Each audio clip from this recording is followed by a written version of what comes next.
ಆ ಒಂದು ತ್ಯಾಜ್ಯ ನೀರಿನ ಸಂಸ್ಕರಣೆ ಏನು ಮಾಡಿಲ್ಲ, ಹೊರಗಡೆ ಬಿಡುವಂತ ಕೆಲಸ ಆಗ್ತಾ ಇದೆ.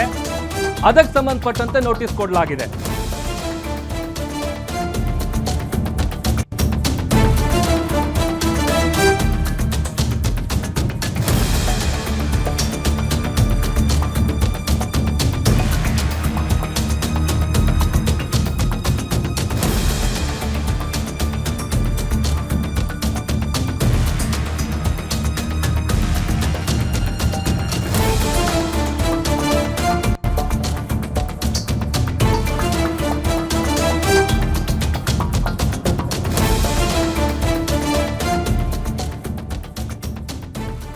ನೋಡಿ, ಅಸಲಿಗೆ ಅಮ್ಯೂಸ್ಮೆಂಟ್ ಪಾರ್ಕ್ ಯಾರದ್ದು ಗೊತ್ತಾ?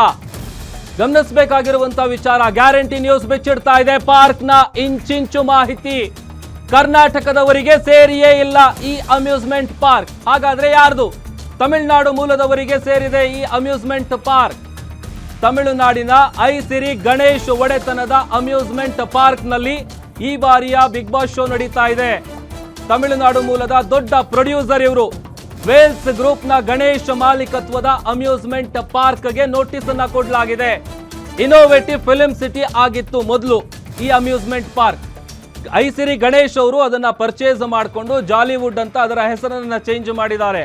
ಮೊದಲೆಲ್ಲ ಇನ್ನೋವೇಟಿವ್ ಫಿಲ್ಮ್ ಸಿಟಿ ಅಂತ ಏನ್ ಕರೀತಾ ಇದ್ವಿ ನಾವು, ಅದೇ ಜಾಗದಲ್ಲಿ ಈ ಬಾರಿಯ ಬಿಗ್ ಬಾಸ್ ಸೀಸನ್ 12ರ ಶೂಟಿಂಗ್ ನಡೀತಾ ಇದೆ. ಅಲ್ಲೇ ಗ್ರ್ಯಾಂಡ್ ಸೆಟ್ ಹಾಕಿದ್ದಾರೆ. ಎಲ್ಲ ಫ್ಯಾಕಲ್ಟೀಸು ಆಮೇಲೆ ಕ್ರೂ ಟೀಮ್ ಏನಿರುತ್ತೆ ಎಲ್ಲರೂ ಕೂಡ ಅಲ್ಲೇ ಇರುವಂಥದ್ದು. ಅಲ್ಲಿ ಈಗ ಈ ತ್ಯಾಜ್ಯ ನೀರಿನ ಸಂಸ್ಕರಣೆ ಆಗ್ತಾ ಇಲ್ಲ, ಅದನ್ನು ನೇರವಾಗಿ ಹೊರಗಡೆ ಬಿಡ್ತಾ ಇದ್ದಾರೆ. ಇದರಿಂದ ಪರಿಸರಕ್ಕೆ ಮಾಲಿನ್ಯ ಉಂಟಾಗ್ತಾ ಇದೆ. ಹಾಗಾಗಿ ಇಮಿಡಿಯೇಟ್ ಆಗಿ ಕ್ಲೋಸ್ ಮಾಡಬೇಕು ಅನ್ನುವಂತಹ ನೋಟಿಸ್ ಅನ್ನ ಕೊಡಲಾಗಿದೆ. ಕರ್ನಾಟಕದವರೇ ಅಲ್ಲ ಓನರು, ತಮಿಳುನಾಡಿನ ದೊಡ್ಡ ಪ್ರೊಡ್ಯೂಸರ್.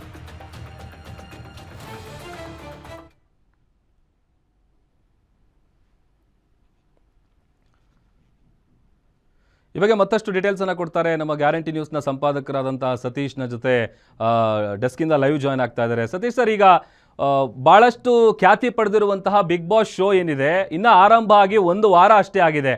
ಈಗ ಪೊಲ್ಯೂಷನ್ ಬೋರ್ಡಿಂದ ನೋಟಿಸ್ ಕೊಡಲಾಗಿದೆ. ನೋಟಿಸ್ನಲ್ಲಿ ಏನೆಲ್ಲ ವಿಚಾರ ಉಲ್ಲೇಖ ಆಗಿದೆ? ಒಂದೇ ವಾರ ಕ್ಲೋಸ್ ಆಗುತ್ತಾ ಹೇಗೆ ಬಿಗ್ ಬಾಸ್ ಮನೆ ಅಂತ? ಪ್ರಭು, ನಿಜವಾಗ್ಲೂ ಕೂಡ ಇಡೀ ಕರ್ನಾಟಕದಲ್ಲೇ ಫೇಮಸ್ ಆಗಿರ್ತಕ್ಕಂಥ reality show Bigg Boss. Kichcha Sudeep ಅವರು ವೋಟ್ ಮಾಡಿರ್ತಕ್ಕಂಥ ಶೋ ಪ್ರತಿ ವರ್ಷ ಆಗ್ತಾನೆ ಇರುತ್ತೆ. ಈ ವರ್ಷ ಕೂಡ ಈಗ ಸ್ವಲ್ಪ ಚೇಂಜಸ್ ಮಾಡಿ ಈ ಬಾರಿ ಅಮ್ಯೂಸ್ಮೆಂಟ್ ಪಾರ್ಕ್ ಒಳಗಡೆ ಬಿಗ್ ಬಾಸ್ ಮನೆಯನ್ನು ಸೃಷ್ಟಿ ಮಾಡಿ ಅಲ್ಲಿ ಈ ಬಾರಿಯ ಶೋವನ್ನು ಮಾಡಲಾಗ್ತಾ ಇದೆ.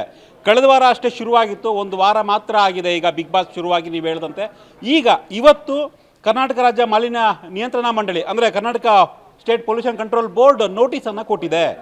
ಇದು ಬಿಗ್ ಬಾಸ್ಗೆ ನೇರವಾಗಿ ಕೊಟ್ಟಿರ್ತಕ್ಕಂಥ ನೋಟಿಸ್ ಅಲ್ಲ. ಮೊದಲನೇದಾಗಿ ಬಿಗ್ ಬಾಸ್ ಏನು ನಿರ್ಮಾಣ ಆಗಿದೆ ಅದರಲ್ಲಿ ಏನು Vels studios and entertainment private limited ಈ ಕಂಪನಿಗೆ ಕೊಟ್ಟಿರ್ತಕ್ಕಂಥ ನೋಟಿಸ್ ಇದು. ನಮ್ಮ ಸ್ಟೇಟ್ ಪೊಲ್ಯೂಷನ್ ಕಂಟ್ರೋಲ್ ಬೋರ್ಡ್ ಕೊಟ್ಟಿರ್ತಕ್ಕಂಥ ನೋಟಿಸ್ ಇದು. ಈ ಒಂದು ಅಮ್ಯೂಸ್ಮೆಂಟ್ ಪಾರ್ಕ್ ಏನಿದೆ, ಬಿಡದಿಯ ಸಮೀಪ ಇರ್ತಕ್ಕಂಥ ಅಮ್ಯೂಸ್ಮೆಂಟ್ ಪಾರ್ಕ್, ಮೊದಲಿದು ಜಾಲಿವುಡ್ ಸ್ಟುಡಿಯೋಸ್ ಆ್ಯಂಡ್ ಅಡ್ವೆಂಚರ್ಸ್ ಅಂತ ಕರಿತಾ ಇದ್ದಿರನ್ನ ಅದನ್ನು ಈಗ ರೀನೇಮ್ ಮಾಡಿದ್ದಾರೆ. ಸೊ ಈಗ ಅಮ್ಯೂಸ್ಮೆಂಟ್ ಪಾರ್ಕ್ ಅಂದರೆ ಮನೋರಂಜನಾ ಪಾರ್ಕ್ ಅಂತ ಅಷ್ಟೇ, ಏನೇನಿಲ್ಲ.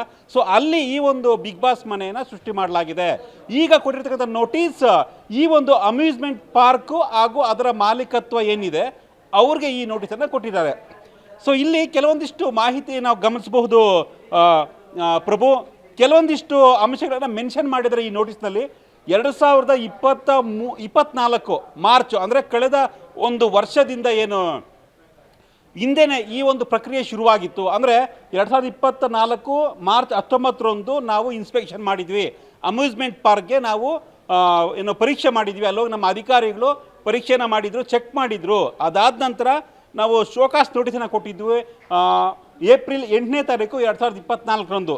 ಇದಾದ ನಂತರ ಕೆಲವೊಂದಿಷ್ಟು ಹಂತವಾಗಿ ಕೆಲವೊಂದಿಷ್ಟು ಪರೀಕ್ಷೆನ ಮಾಡಿದ್ವಿ, ಪರಿಶೀಲನೆ ಮಾಡಿದ್ವಿ. ನಮ್ಮ ಅಧಿಕಾರಿಗಳು ಹೋಗಲ್ಲಿ ಚೆಕ್ ಮಾಡಿದರು, ಕೆಲವೊಂದಿಷ್ಟು ನೋಟಿಸನ್ನು ಕೊಟ್ಟಿದ್ದರು. ಆದರೂ ಕೂಡ ಈ ಒಂದು ಅಮ್ಯೂಸ್ಮೆಂಟ್ ಪಾರ್ಕ್ ಏನು ಮಾಲೀಕತ್ವದ ಏನು ಸಿಬ್ಬಂದಿ ಇದ್ದಾರೆ ಅವ್ರು ಯಾರೂ ಕೂಡ ಈ ಒಂದು ರೂಲ್ಸನ್ನು ಫಾಲೋ ಮಾಡಿಲ್ಲ. ಸೊ ವಿಶೇಷವಾಗಿ ಪ್ರಭು ಇದರಲ್ಲಿ ಮೆನ್ಷನ್ ಮಾಡಿರ್ತಕ್ಕಂಥ ವಿಚಾರ ಏನಪ್ಪ ಅಂದರೆ, ಯಾವುದೇ ಒಂದು ಇದು ಈಗೇನು ಅಮ್ಯೂಸ್ಮೆಂಟ್ ಪಾರ್ಕ್ ಏನಿದೆ ಇದು ಗ್ರೀನ್ ಬೆಲ್ಟ್ನಲ್ಲಿದೆ. ಸೊ ಅಂದರೆ ಹಸಿರು ವಲಯ ಅಂತ ಏನು ಕರಿತೀವಿ ಅಲ್ಲಿದೆ. ಸೊ ಅಲ್ಲಿ ಈ ರೀತಿಯ ಒಂದು ಪೊಲ್ಯೂಷನ್ ವಿಚಾರವಾಗಿ ತುಂಬ ಕಠಿಣ ರೂಲ್ಸನ್ನು ಫಾಲೋ ಮಾಡಬೇಕಾಗುತ್ತೆ.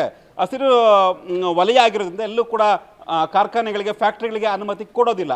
ಆದರೂ ಕೂಡ ಈ ಅಮ್ಯೂಸ್ಮೆಂಟ್ ಪಾರ್ಕ್ ಏನಿದೆ, ಮನೋರಂಜನಾ ಪಾರ್ಕ್ ಏನಿದೆ, ಇಲ್ಲಿ ಇರ್ತಕ್ಕಂಥ ಬಿಗ್ ಬಾಸ್ ಆಗಿರ್ಬೋದು ಅಥವಾ ಬೇರೆ ಬೇರೆ ಮನೋರಂಜನಾ ಚಟುವಟಿಕೆ ಆಗಿರ್ಬೋದು, ಇದೆಲ್ಲರಿಂದ ಕೂಡ ಬರ್ತಕ್ಕಂಥ ವೇಸ್ಟೇಜ್ ಏನಿದೆ, ವಿಶೇಷವಾಗಿ ನೀರು, ಈ ನೀರನ್ನು ಸಂಸ್ಕರಣೆ ಮಾಡದೆ ಹೊರಗಡೆ ಬಿಡ್ತಾ ಇದ್ದೀರಾ. ಈ ನೀರನ್ನು ಸಂಸ್ಕರಣೆ ಮಾಡದೆ ಹೊರಗಡೆ ಬಿಡ್ತಾ ಇರೋದ್ರಿಂದ ಸುತ್ತಮುತ್ತಲಿನ ಪರಿಸರ ಮಾಲಿನ್ಯ ಆಗ್ತಾ ಇದೆ. ಇದಕ್ಕೆ ನೇರ ಹೊಣೆ ಅಮ್ಯೂಸ್ಮೆಂಟ್ ಪಾರ್ಕ್. ಸೊ ಹೀಗಾಗಿ ಈ ಕೂಡಲೇ ನಾವು ಏನು ನೋಟಿಸ್ ಕೊಡ್ತಾ ಇದ್ದೀವಿ, ಈ ನೋಟಿಸ್ ಬಂದ ತಕ್ಷಣದಿಂದಲೇ ನಿಮ್ಮ ಅಮ್ಯೂಸ್ಮೆಂಟ್ ಪಾರ್ಕ್ನಲ್ಲಿ ಇರ್ತಕ್ಕಂಥ ಎಲ್ಲ ಚಟುವಟಿಕೆಯನ್ನು ಸ್ಟಾಪ್ ಮಾಡಿ ಅಂತ ಈ ಒಂದು ನಮ್ಮ ಕರ್ನಾಟಕದ ಪೊಲ್ಯೂಷನ್ ಕಂಟ್ರೋಲ್ ಬೋರ್ಡ್ ನೋಟಿಸನ್ನು ಕೊಟ್ಟಿದೆ. ಜೊತೆಗೆ ಇದರಲ್ಲಿ ಕೆಲವೊಂದಿಷ್ಟು ಮೆನ್ಷನ್ ಮಾಡಿದೆ ಕ್ಲಿಯರ್ ಆಗಿ. ವಿಶೇಷವಾಗಿ ಸುಪ್ರೀಂ ಕೋರ್ಟ್ನ ಆರ್ಡರು 2017ರ ಸುಪ್ರೀಂ ಕೋರ್ಟ್ನ ಆರ್ಡರನ್ನು ಕೂಡ ಇದರಲ್ಲಿ ಮೆನ್ಷನ್ ಮಾಡಲಾಗಿದೆ. ಜೊತೆಗೆ ನ್ಯಾಷನಲ್ ಗ್ರೀನ್ ಟ್ರಿಬ್ಯುನಲ್ ಒಂದು ಕೋರ್ಟ್ ಏನು ಪಾಸ್ ಮಾಡಿತ್ತು 2013ರಲ್ಲಿ, ಆ ಒಂದು ಆರ್ಡರನ್ನು ಕೂಡ ಮೆನ್ಷನ್ ಮಾಡಲಾಗಿದೆ. ಈ ರೀತಿಯಾಗಿ ನೀರನ್ನು ಸಂಸ್ಕರಣೆ ಮಾಡದೆ ಹೊರಗಡೆ ಬಿಟ್ಟರೆ ಆ ಸಂಬಂಧಪಟ್ಟಂತಹ ಕಾರ್ಖಾನೆ ಆಗಿರ್ಬೋದು ಅಥವಾ ಸಂಬಂಧಪಟ್ಟಂತಹ ಯಾವುದೇ ರೀತಿಯ ಒಂದು ಇಂಡಸ್ಟ್ರಿ ಆಗಿರ್ಬೋದು ಅಥವಾ ಈ ರೀತಿಯ ಅಮ್ಯೂಸ್ಮೆಂಟ್ ಪಾರ್ಕ್ ಆಗಿರ್ಬೋದು, ಅದನ್ನು ರಾಜ್ಯ ನಿಯಂತ್ರಣ ಪೊಲ್ಯೂಷನ್ ಕಂಟ್ರೋಲ್ ಬೋರ್ಡ್ ಕ್ರಮವನ್ನು ಕೈಗೊಳ್ಬೋದು ಅದರ ವಿರುದ್ಧವಾಗಿ ಅಂತ. ಸೊ ಅದನ್ನು ಮೆನ್ಷನ್ ಮಾಡಿ ಈಗ ನೋಟಿಸನ್ನು ಕೊಟ್ಟಿದೆ. ಸೊ ನೋಟಿಸ್ ಪ್ರಕಾರ ಈ ಕ್ಷಣದಿಂದಲೇ ಅಮ್ಯೂಸ್ಮೆಂಟ್ ಪಾರ್ಕ್ನಲ್ಲಿರ್ತಕ್ಕಂಥ ಎಲ್ಲ ಕಾರ್ಯ ಚಟುವಟಿಕೆಗಳನ್ನು ಸ್ಟಾಪ್ ಮಾಡಬೇಕು. ಆದರೆ ಬಿಗ್ ಬಾಸ್ ಈಗಾಗಲೇ ಶುರುವಾಗಿದೆ, ಒಂದು ವಾರ ಆಗಿದೆ. ಸೊ ಇನ್ನೂ ನಡೀತಾನೆ ಇದೆ.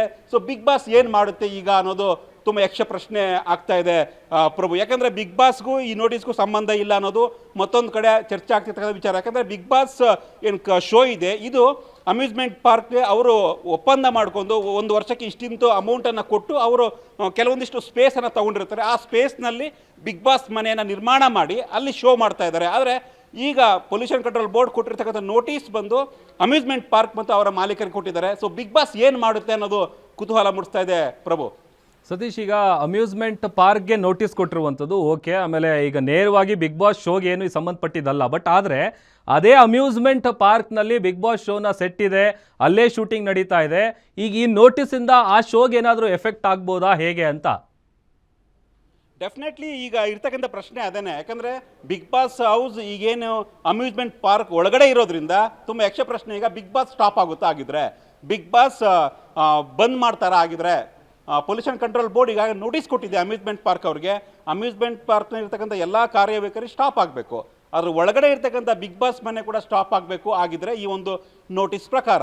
ಸೊ ಆಗಿದ್ರೆ ಬಿಗ್ ಬಾಸ್ ಅವ್ರು ಏನು ಮಾಡ್ತಾರೆ, ಈ ನೋಟಿಸ್ಗೆ ಉತ್ತರ ಯಾವ ಥರ ಕೊಡ್ತಾರೆ? ಅಥವಾ ಈಗ ನೀರು ಸಂಸ್ಕರಣೆ ಮಾಡ್ತಾ ಇಲ್ಲ ಅನ್ನೋ ಒಂದು ಆರೋಪ ಏನಿದೆ, ಪ್ರಮುಖವಾದ ಆರೋಪ ಇರೋದು ಅದೇನೆ. ಸೊ ನೀರು ಸಂಸ್ಕರಣೆ ಆಗ್ತಾ ಇಲ್ಲ, ಹೊರಗಡೆ ಪೊಲ್ಯೂಷನ್ ಆಗ್ತಾ ಇದೆ, ಏನು ಮಾಡ್ತಾ ಇದ್ದಾರೆ? ನಾವು ಈ ಹಿಂದೆ ಕೂಡ ನಾವು ನೋಟಿಸ್ ಕೊಟ್ಟಿದ್ವಿ, ನಮ್ಮ ಅಧಿಕಾರಿಗಳು ಬಂದು ವೀಕ್ಷಣೆ ಮಾಡಿದರು, ಟೆಸ್ಟ್ ಮಾಡಿದರು, ಕೆಲವೊಂದಿಷ್ಟು ಬದಲಾವಣೆ ಮಾಡಿಕೊಳ್ಳಿ ಅಂತ ಹೇಳಿದರು. ಆದರೆ ಇದ್ಯಾವುದನ್ನು ಕೂಡ ಲೆಕ್ಕಿಸದೆ, ಅನುಮತಿಯನ್ನು ಪಡೆಯದೆ, ರಾಜ್ಯ ಪೊಲ್ಯೂಷನ್ ಕಂಟ್ರೋಲ್ ಬೋರ್ಡ್ನ ಅನುಮತಿಯನ್ನು ಪಡೆಯದೆ ಈ ಒಂದು ಅಮ್ಯೂಸ್ಮೆಂಟ್ ಪಾರ್ಕ್ ನಡೆಸಲಾಗ್ತಾ ಇದೆ.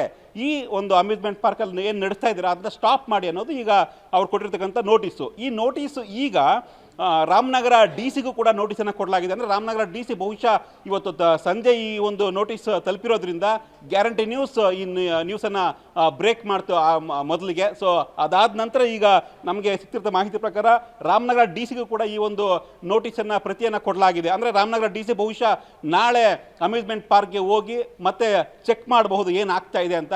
ನಾಳೆ ಮತ್ತಷ್ಟು ಡ್ರಾಮಾ ಕೂಡ ಆಗಬಹುದಾ ಅಂತ ಸಾಧ್ಯತೆ ಇದೆ. ಜೊತೆಗೆ ಬೆಸ್ಕಾಂನ ಮ್ಯಾನೇಜಿಂಗ್ ಡೈರೆಕ್ಟರ್ಗೂ ಕೂಡ ಈ ಒಂದು ನೋಟಿಸನ್ನು ಕೊಡಲಾಗಿದೆ ಪ್ರಭು. ಅಂದರೆ ಸುಮ್ಮ ಸಣ್ಣ ಮ್ಯಾಟರ್ ಆಗಿ ಉಳಿತಾ ಇಲ್ಲ, ಇದು ಬಹುಶಃ ದೊಡ್ಡ ವಿಚಾರ ಆಗಬಹುದು. ನಾಳೆ ಮತ್ತಷ್ಟು ಬೇರೆ ಬೇರೆ ರೀತಿಯ ಸ್ವರೂಪವನ್ನು ಪಡೆದುಕೊಳ್ಬಹುದು. ಒಂದು ವೇಳೆ ಮತ್ತಷ್ಟು ಅಂದರೆ ಸೀರಿಯಸ್ ಆಗಿ ತಗೊಂಡಿದ್ದೇ ಆದರೆ, ರಾಜ್ಯ ಪೊಲ್ಯೂಷನ್ ಕಂಟ್ರೋಲ್ ಬೋರ್ಡ್ ಇದನ್ನ ಮತ್ತಷ್ಟು ಸೀರಿಯಸ್ ಆಗಿ ತಗೊಂಡಿದ್ದೇ ಆದರೆ ಖಂಡಿತವಾಗ್ಲೂ ಕೂಡ ಅಮ್ಯೂಸ್ಮೆಂಟ್ ಪಾರ್ಕಲ್ಲಿ ನಡೀತಿರ್ತಕ್ಕಂಥ ಎಲ್ಲ ಚಟುವಟಿಕೆ ಬಂದಾಗುತ್ತೆ. ಆಗ ಬಿಗ್ ಬಾಸ್ ಶೋ ಕೂಡ ಬಂದ್ ಆಗಬಹುದು. ಅದನ್ನು ಕೂಡ ನಾವು ಬಂದಾಗಕ್ಕೆ ಸಾಧ್ಯ ಇಲ್ಲ ಅಂತ ಹೇಳೋಕ್ಕಾಗಲ್ಲ. ಯಾಕಂದರೆ ಇದು ಡೈರೆಕ್ಟಾಗಿ ಪೊಲ್ಯೂಷನ್ ಕಂಟ್ರೋಲ್ ಬೋರ್ಡ್ ಅಂದರೆ ರಾಜ್ಯ ಸರ್ಕಾರ ಇನ್ವಾಲ್ವ್ ಆಗಿದೆ ಅಂತಲೇ ಲೆಕ್ಕ. ರಾಜ್ಯ ಸರ್ಕಾರ ಇನ್ವಾಲ್ವ್ ಆಗಿದೆ.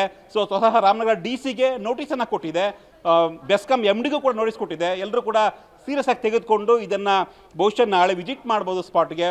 ಸೊ ವಿಸಿಟ್ ಮಾಡಿ ಅಲ್ಲಿ ಸ್ಟಾಪ್ ಕೂಡ ಆಗಬಹುದಾ ಅಂತ ಸಾಧ್ಯತೆ ಇದೆ ಪ್ರಭು.